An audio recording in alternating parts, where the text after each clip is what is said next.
Et bien que vous sachiez que cela pourrait arriver, vous n'y pensez pas vraiment beaucoup. Au milieu du prestige de l'abbaye de Westminster, une femme a refusé de s'incliner.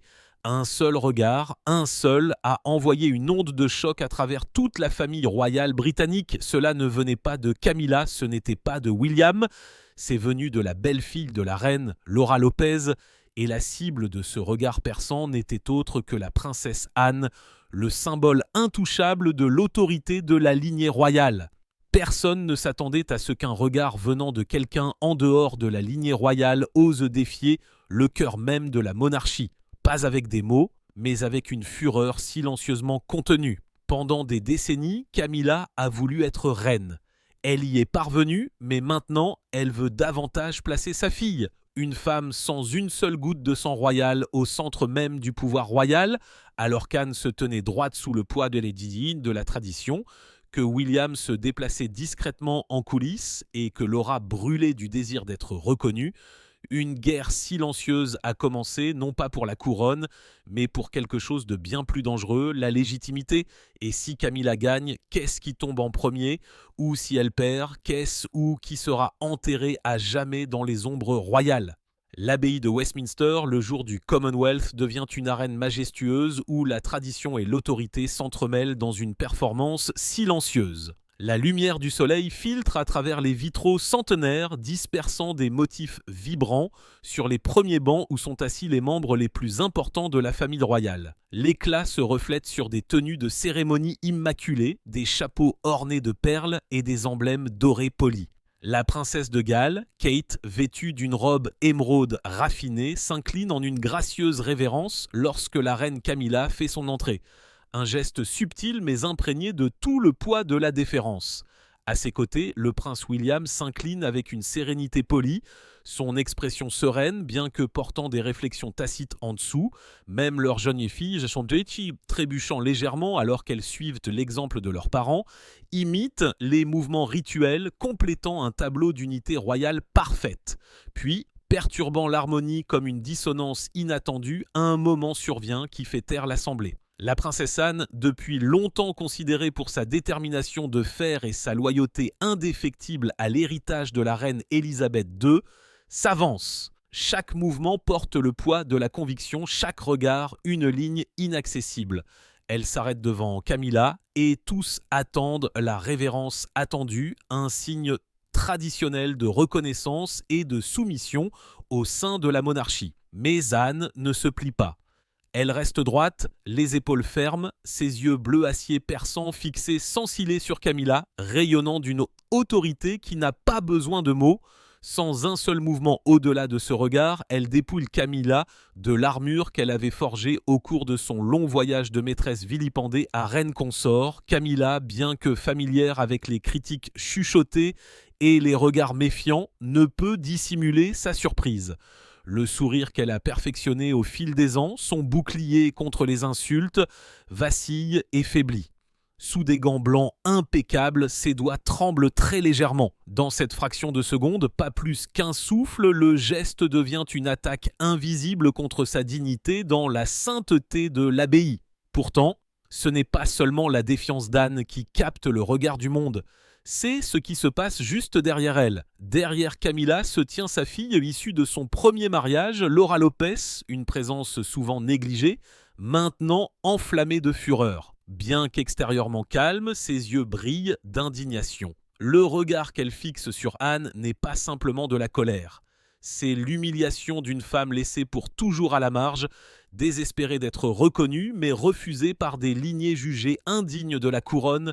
Ses lèvres se serrent en une ligne dure, sa main serrant si fort son sac à main que ses jointures blanchissent. Ce n'est pas simplement l'instinct d'une fille de protéger sa mère.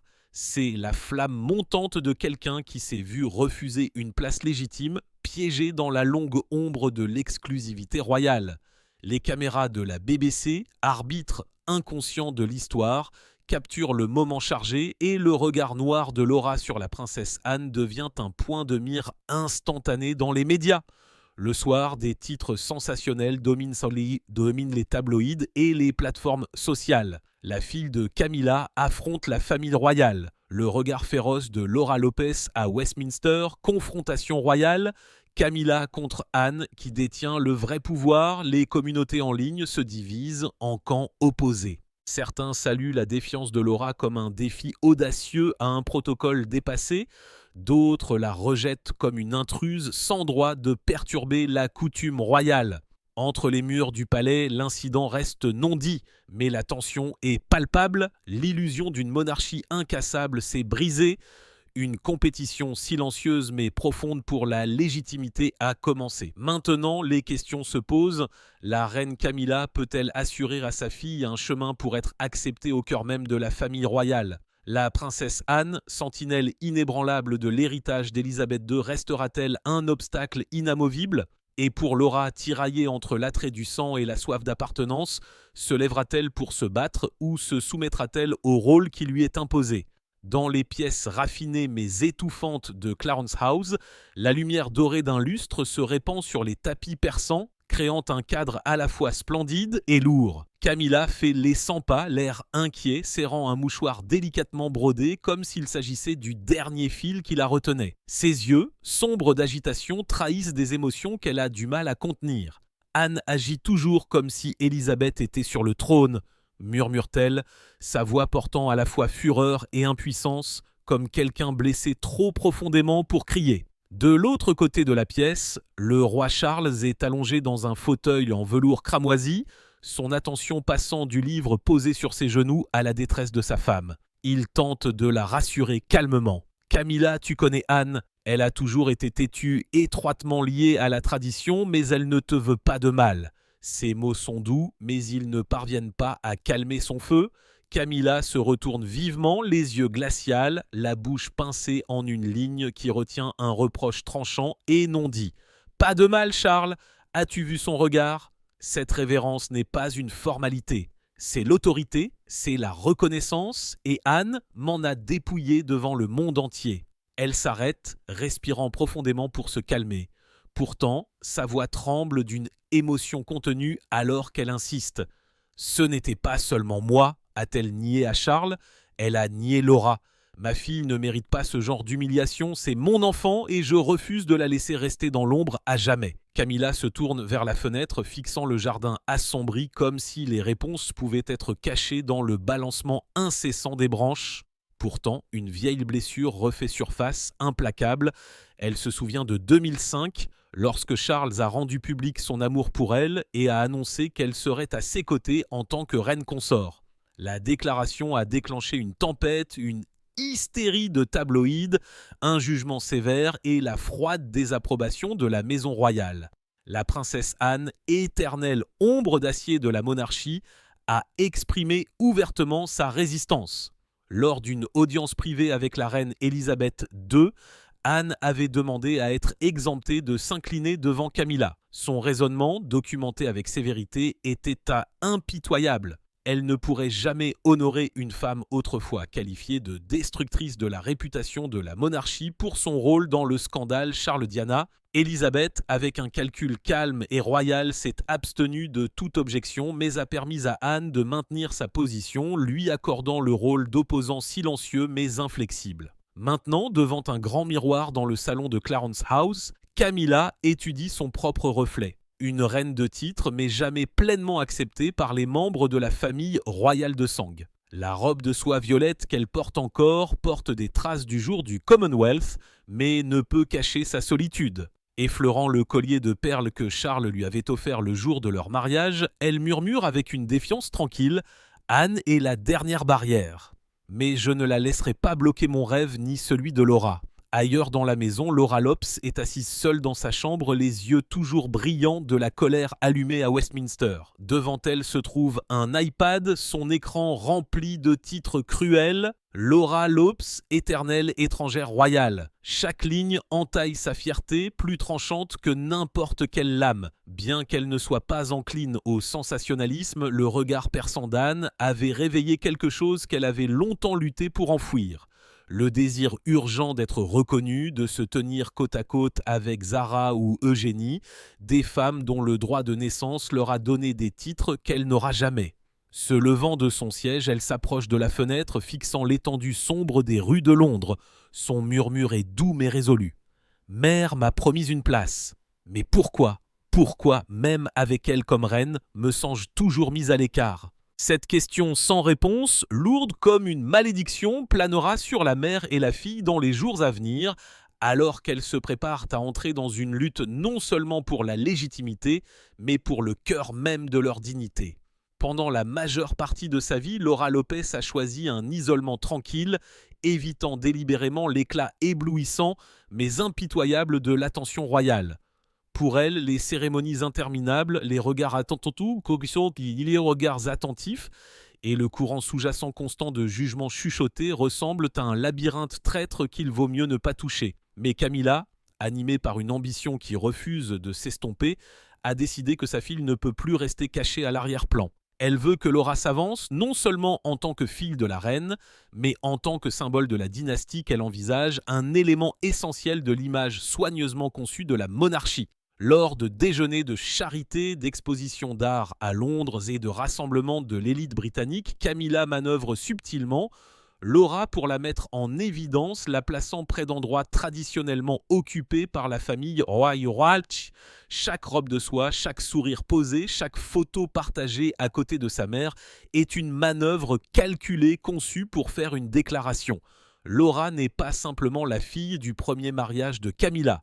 Elle fait partie de la nouvelle famille royale, pourtant ce message est loin d'être universellement accepté. À Somerset House, lors d'une soirée de charité illuminée par des lustres de cristal, Laura entre vêtue d'une robe vert perle, le visage illuminé d'un sourire enthousiaste alors qu'elle essaie de s'intégrer à la formalité de la foule. Apercevant Zara Phillips, la fille de la princesse Anne, elle s'avance, la voix hésitante mais chaleureuse. « Zara, je suis si heureuse de te voir ici. Ma mère a mentionné ton projet de charité, c'est un travail remarquable. » Zara se tourne, ses yeux bleus glace froid, son hochement de tête péremptoire. « Merci, dit-elle sèchement d'un ton sec avant de revenir à sa conversation, laissant Laura debout en silence. Le rejet, bien que subtil, entame la fierté de Laura. Son sourire se fige, sa prise sur son verre de vin tremble et elle sent le jugement tacite de la pièce autour d'elle. À cet instant, elle n'est pas une présence bienvenue, mais une étrangère douloureusement consciente de sa différence. La tension ne fait que s'accentuer lors d'un grand gala de collecte de fonds à l'intérieur du palais de Kensington, où les membres de la famille royale et la haute société se réunissent pour défendre les causes des enfants. Avec l'encouragement de Camilla, Laura a préparé un court discours, déterminée à montrer qu'elle est digne de reconnaissance. Mais alors qu'elle entre en coulisses, elle se retrouve face à la princesse Anne. Anne, vêtue simplement d'un tailleur bleu marine qui rayonne d'autorité, est assise seule à une table remplie de documents de charité. Son regard inébranlable traverse la pièce. Laura, portant le poids de l'humiliation du jour du Commonwealth, ne peut plus se retenir. Sa voix tremble d'indignation alors qu'elle affronte Anne. « Vous n'acceptez peut-être pas ma mère, mais elle est la reine d'Angleterre. Qu'est-ce que vous protégez exactement en la refusant ?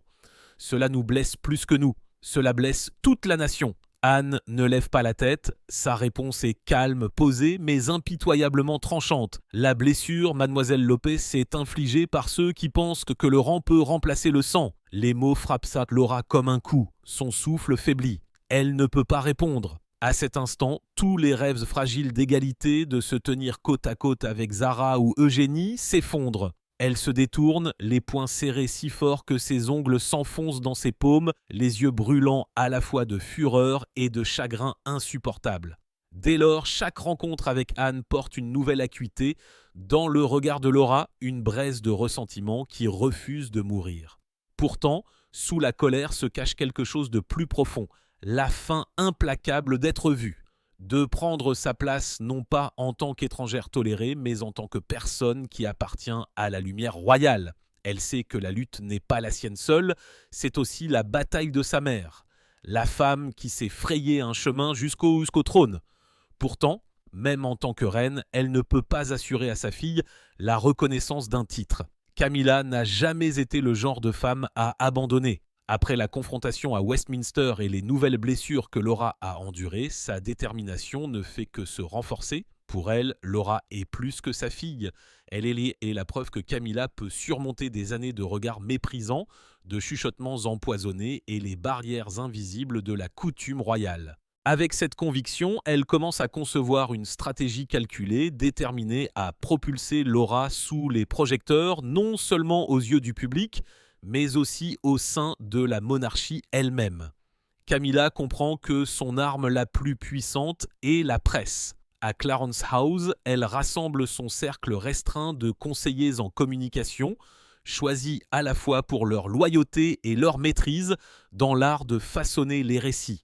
Dans une pièce privée, de lourds rideaux de velours rouge les isolent des regards indiscrets.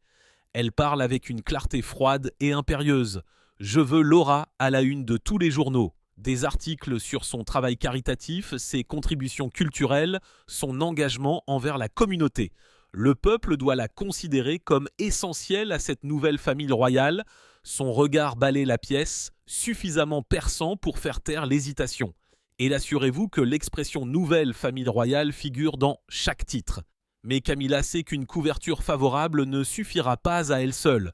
Pour cimenter la position de Laura, elle a besoin d'une scène d'un prestige indéniable. Une tournée royale de 3 jours au Canada est choisie comme première étape. Une tournée imprégnée d'histoire à laquelle participent des dignitaires et des institutions autrefois chères à la reine Élisabeth II.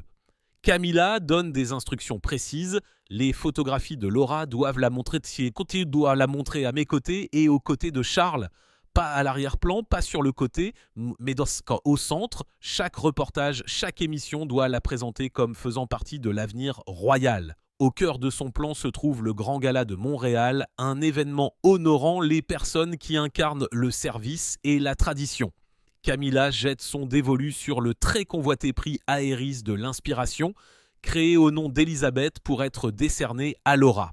Elle pense que si Laura le reçoit, ce moment marquera l'histoire elle-même, une déclaration publique que sa fille a été acceptée. Plus l'éternelle étrangère rejetée par les lignées royales. Des semaines sont consacrées à la préparation, à la rédaction du discours de Laura, à l'encadrement de sa présence et à la discrétion pour s'assurer que les organisateurs comprennent l'importance de l'occasion. Tout le monde n'est pas convaincu. Un soir tranquille à Clarence House, alors que Camilla expose sa vision, Charles exprime son malaise. Installé dans son fauteuil usé, les sourcils froncés, il avertit « Camilla, cela va trop loin. Ce prix porte le nom de ma mère, son héritage bâti sur des valeurs qu'elle a gardées toute sa vie. Si nous le détournons à des fins personnelles, cela tachera l'honneur de la monarchie. » Camilla, debout près du feu, se retourne pour lui faire face. Ses yeux brillent de l'intensité de quelqu'un qui refuse d'être diminué. « Personnel ? Vous appelez cela personnel, Charles ? Anne Hazara. Diana avait William et Harry. Tous ont des enfants nés avec des titres. Et moi, j'ai Laura. C'est mon seul enfant et je ne permettrai pas qu'elle soit rejetée à cause de règles désuètes sur les lignées. Sa voix tremble non seulement de fureur, mais de la douleur vive d'une mère qui se bat pour la dignité de son enfant. Traversant la pièce jusqu'à la fenêtre, elle regarde les jardins ombragés de Clarence House. Le verre renvoie son reflet. Pas simplement une reine ornée de bijoux, mais une femme qui s'est frayé un chemin jusqu'au trône pour découvrir qu'une couronne ne garantit pas l'appartenance. Pourtant, elle ne faiblit pas. Pour Laura, elle mènera la bataille qu'elle a menée autrefois pour elle-même. D'un murmure, à moitié vœu et à moitié défi, elle souffle « Je donnerai à Laura ce qu'ils ne peuvent pas nier ». Ce n'est jamais plus seulement la lutte de Laura, c'est la guerre de Camilla pour la fierté, la légitimité et la reconnaissance qu'on ne lui a jamais accordée librement. La tournée canadienne, avec ses lumières dorées d'automne traversant des érables rouge-feu, aurait dû être la scène parfaite pour le grand projet de Camilla à Ottawa et à Montréal. Des dignitaires, de hauts fonctionnaires et des institutions liées à la mémoire de la reine Élisabeth II étaient réunis. Une occasion idéale de présenter Laura comme une pierre angulaire de la soi-disant nouvelle famille royale. Pourtant, dès le début, les ambitions de Camilla se sont heurtées aux barrières tacites de l'héritage et de la tradition, des murs construits par ceux qui sont nés dans la royauté. Lors d'une réception diplomatique étincelante à l'intérieur de Rio Hall, des lustres de cristal ont baigné la foule d'un éclat à la fois majestueux et chargé. Laura, vêtue d'une robe de soie saphir choisie avec soin par sa mère, est entrée avec un sourire soigneusement répété dans l'intention de s'intégrer au tourbillon de la royauté et des diplomates. La planification de Camilla avait même prévu que Laura apparaisse sur des photographies officielles aux côtés de Zara Phillips et de la princesse Eugénie, une étape calculée visant à consolider sa place, mais la réalité était plus froide. Zara, les cheveux blonds aux yeux blancs sur Eugénie élevés et le comportement naturellement posé, a gardé une distance délibérée, presque imperceptible. Eugénie s'est montrée plus courtoise, échangeant des phrases polies, mais son regard s'est rapidement détourné, comme si elle craignait d'être perçue comme trop proche. Dans l'espoir de briser la glace, Laura s'est finalement approchée de Zara, son sourire éclatant mais teinté de nervosité.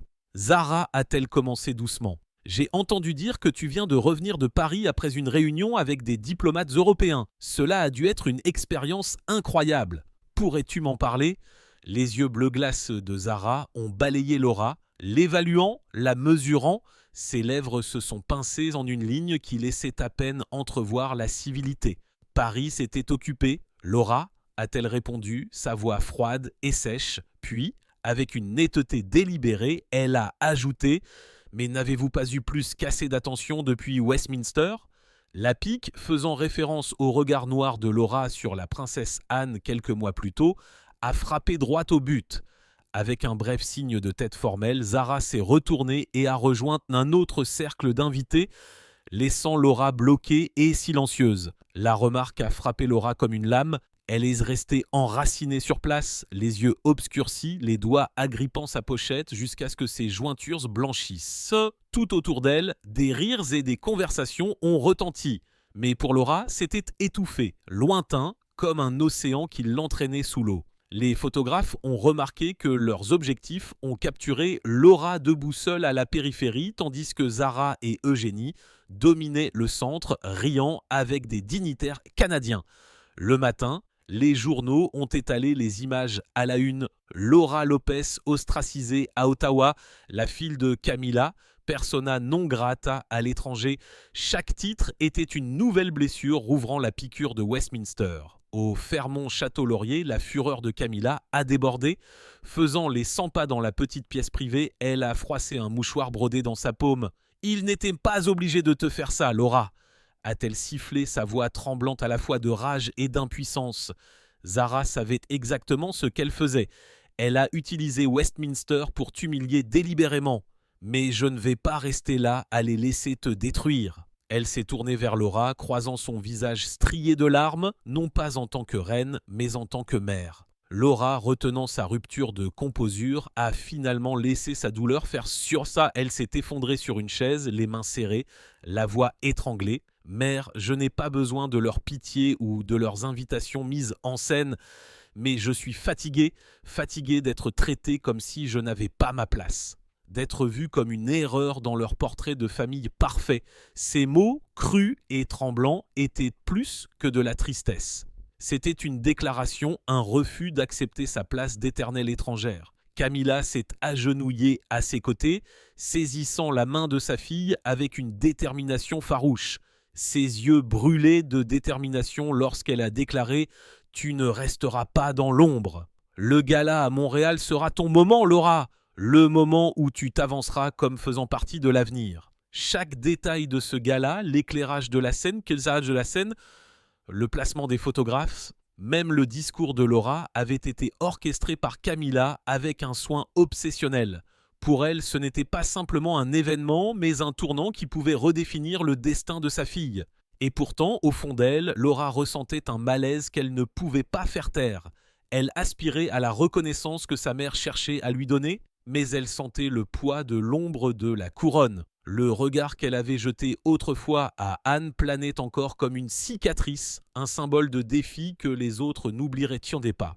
Au-delà des lumières et des caméras, dans les coins vigilants de la monarchie, les membres de la famille royale de sang attendaient, prêts à protéger leur héritage à tout prix.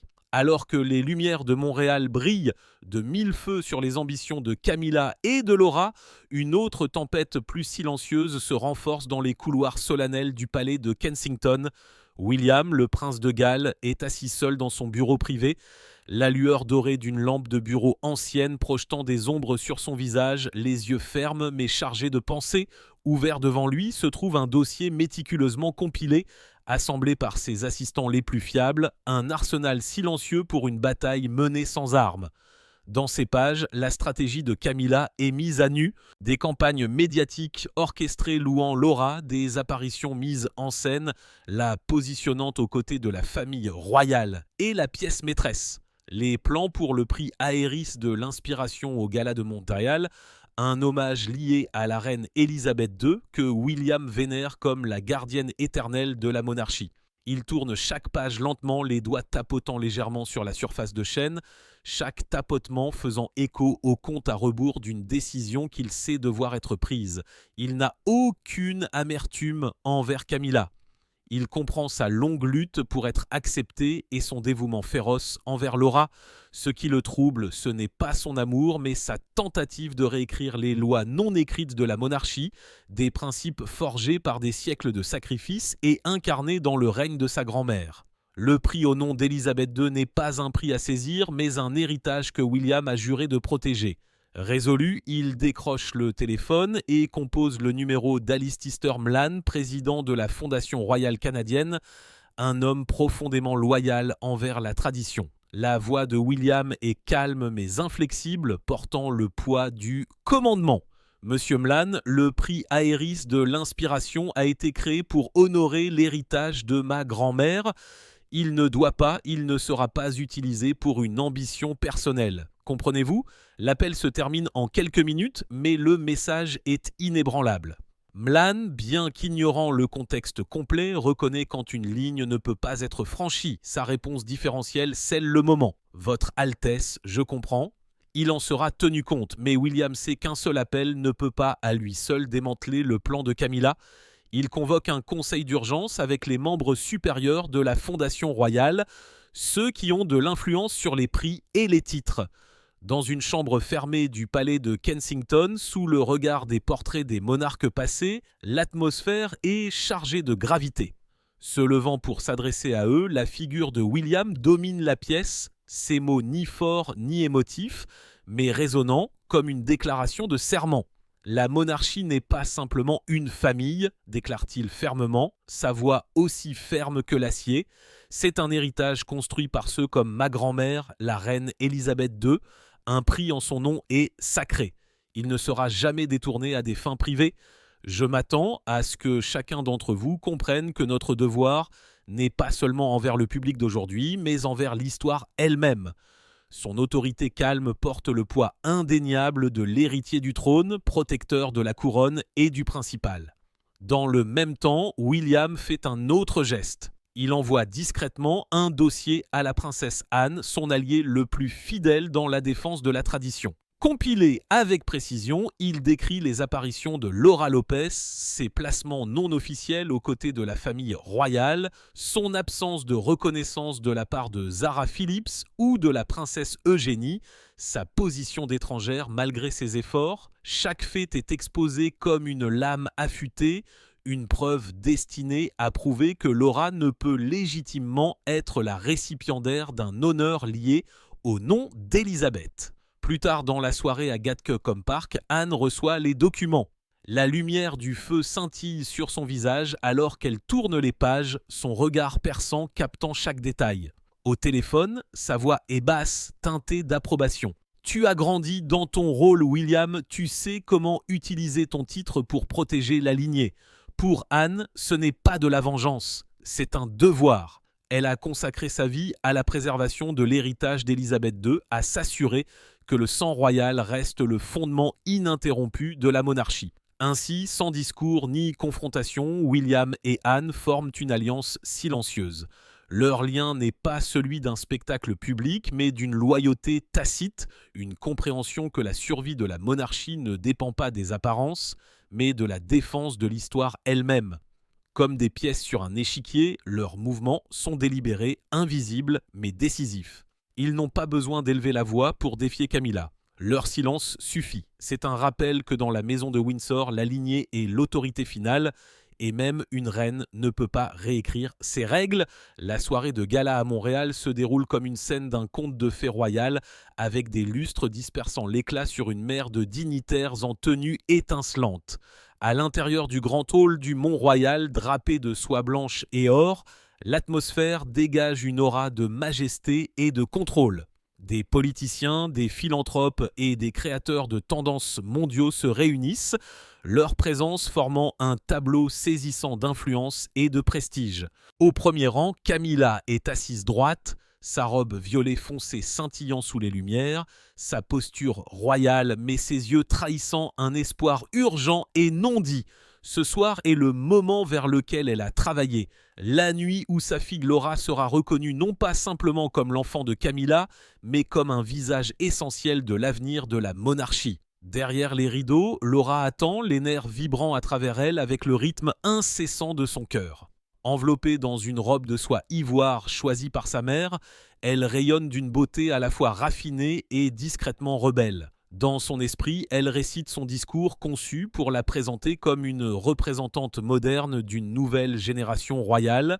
Chaque syllabe, chaque mouvement a été répété à la perfection, conçu pour la transformer de fille de la reine en symbole de progrès et de renouveau. Pourtant, un malaise la ronge, car elle sait que la lumière des projecteurs de la couronne peut brûler aussi facilement qu'elle brille, et que les membres de la famille royale de sang regardent avec des yeux inflexibles. Alors que l'hôte s'approche du pupitre, le hall tombe dans un silence d'attente.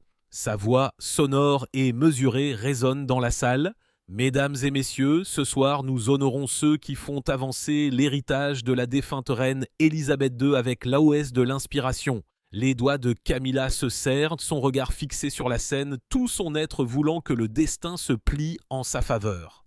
En coulisses, Laura se calme, inspirant profondément, prête à entrer dans le rêve de sa mère. Puis, en un instant, le rêve se brise, l'hôte hésite, une note enfoncée dans sa main, sa voix trébuche en lisant « Par décision du Conseil des honneurs, nous avons le regret d'annoncer que le prix de l'héritage royal ne sera pas décerné cette année. » Une onde de choc se propage dans le public.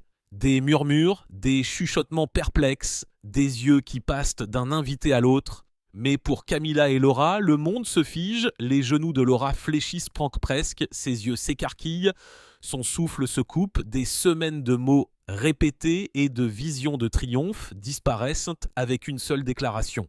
À travers les lumières scintillantes, elle ne voit pas la gloire, mais l'échec. Au premier rang, Camilla est assise rigide, ses mains serrées si fort que ses jointures blanchissent. Le sourire de marque qu'elle porte comme une armure se dissout, remplacé par un masque de glace, son visage sculpté avec une fureur contenue. Dans l'ombre de la salle, William et la princesse Anne sont assis tranquillement, échangeant le plus léger signe de tête. Personne d'autre ne connaît les mécanismes de ce qui s'est déroulé, mais le message est indubitable entre les murs royaux. L'ambition de Camilla a été anéantie. Des mois de manœuvres, un plan soigneusement tissé, la vision de Laura s'élevant au cœur de la monarchie, tous réduits à néant par une alliance silencieuse et invisible. Le gala continue, d'autres noms honorés, d'autres lumières célébrées, mais Laura s'éclipse en coulisses. Ses pas sont lourds, son expression vide, son silence plus éloquent que tous les mots. Elle ne croise ni le regard de sa mère, ni celui de personne, se retirant dans l'obscurité avec un désespoir silencieux. Camilla reste assise, immobile, comme si elle cherchait à saisir la dignité dans une salle qui la niait. Ce n'est que lorsque les lumières se tournent vers le segment suivant qu'elle se lève, sortant avec le sang-froid de celle qui a perdu mais refuse d'abandonner. La presse, toujours vigilante, immortalise leur départ. Aucun discours prononcé, aucun honneur conféré, seulement une image d'une mère et de sa fille enveloppées dans l'isolement. Au matin, les titres hurlent « Camilla et Laura, un rêve brisé à Montréal ». La famille royale rejette la fille de la reine. Pourtant, sous les mots se cache une vérité plus profonde. Ce n'était pas un accident, mais une victoire pour ceux qui gardent la tradition. Un triomphe réalisé non pas par le spectacle, mais par le pouvoir silencieux et inflexible de l'autorité. Tard dans la nuit, à l'intérieur d'une suite somptueuse du Fairmont Château Laurier, le poids du silence est lourd. Des rideaux de velours rouge occultent les lumières de la ville, tandis qu'une lampe solitaire projette une lueur atténuée sur la pièce. Devant le miroir est assise Laura, les yeux gonflés et rougis, fixant un reflet qu'elle reconnaît à peine. La femme qui répétait autrefois des discours avec une confiance tranquille a disparu. La robe de soie ivoire accrochée à son corps ressemble maintenant à un cruel emblème d'échec. Levant sa main vers son visage, elle trace ses traits comme si elle cherchait les fragments d'elle-même laissés derrière. Son murmure brise le silence. « Mère, je n'ai jamais voulu être une princesse. » Sur le canapé à proximité, Camilla est assise en silence, enveloppée dans une simple robe de soie, ses cheveux argentés flottant autour de ses épaules. Elle ne ressemble plus à la reine rayonnante qui commandait autrefois les scènes publiques. Ses yeux, distants et voilés, errent à travers des décennies de batailles, des années passées, à endurer le mépris, à survivre au scandale et à se frayer un chemin jusqu'au trône aux côtés de Charles. Pourtant, ce soir, pour la première fois, elle se sent impuissante. Tous ces stratagèmes, son ambition implacable, ses sacrifices, rien n'a suffi à assurer à Laura ce qu'elle désire le plus. Une place véritablement reconnue par la couronne. Camilla veut parler, apaisée, mais sa gorge se serre. Des mots étouffés avant de pouvoir se former. Loin à Londres, dans une pièce tranquille du palais de Buckingham, des murs lambrissés de chêne et des étagères d'antiquité entourent tant la lueur d'un petit feu. La princesse Anne est assise en face de William, une tasse de thé stable dans ses mains, son expression sculptée avec force. Sa voix, bien que douce, porte toute une vie de conviction inébranlable. Nous n'avons pas réussi à chasser qui que ce soit. William, nous l'avons fait pour garder ce qui a été forgé avec du sang. Ces mots ne sont pas de la cruauté, mais un devoir. Devoir envers l'histoire qu'elle a juré de défendre, envers l'héritage inflexible d'Élisabeth II. William écoute, les flammes scintillant sur son regard fixe. Il ne parle pas longuement, mais au fond de son cœur, il se durcit autour d'une vérité qui le définit maintenant. Son chemin n'est pas simplement de régner, mais de défendre les principes que sa grand-mère a inculqués. Enfin, il répond avec une certitude tranquille. « Tante Anne, nous avons fait le bon choix. Pas pour nous, pour la monarchie. » Les lèvres d'Anne se courbent en un sourire rare, petit mais rempli de sens, comme si elle reconnaissait en William le reflet de sa propre tutelle, une gardienne de l'héritage, inflexible même lorsque le silence blesse. Partout dans le monde, des images de Camilla et de Laura quittant le Canada défilent sur les écrans de télévision. Il n'y a pas de déclaration officielle, pas d'explication, seulement des images fugitives d'une mère et de sa fille se glissant dans une voiture qui attend, les flashs des caméras des journalistes perçant la nuit comme des étoiles creuses. Pour le monde, ce sont deux silhouettes qui s'estompent, avalées par l'obscurité de Montréal. Pourtant, dans cette retraite silencieuse se trouve une vérité immuable. Dans la maison de Windsor, la lignée règne en maître et l'ambition seule ne peut franchir le mur de sang. Pour Camilla et Laura, la lutte a été féroce, mais la réalité est impitoyable. La monarchie n'est pas une scène où la proximité du trône garantit l'appartenance. C'est une forteresse gardée par le droit de naissance et aucune couronne, aucun plan ne peut altérer cela. Et alors que Laura regarde une dernière fois dans le miroir, elle voit plus que son propre reflet lasse. Elle voit les vestiges d'un rêve brisé, un rêve que sa mère a tout donné pour maintenir en vie. Que ressentez-vous en assistant à cette bataille dramatique pour la légitimité au sein de la famille Siamese royale? L'ambition de Camilla et la douleur de Laura suscitent-elles votre sympathie? Ou êtes-vous aux côtés de William et d'Anne pour défendre l'héritage du sang? Partagez vos pensées avec avec nous dans la section des commentaires. N'oubliez pas d'aimer, de partager et de vous abonner pour en savoir plus. De plus, cliquez sur la prochaine vidéo affichée sur votre écran. Vous apprécierez cela.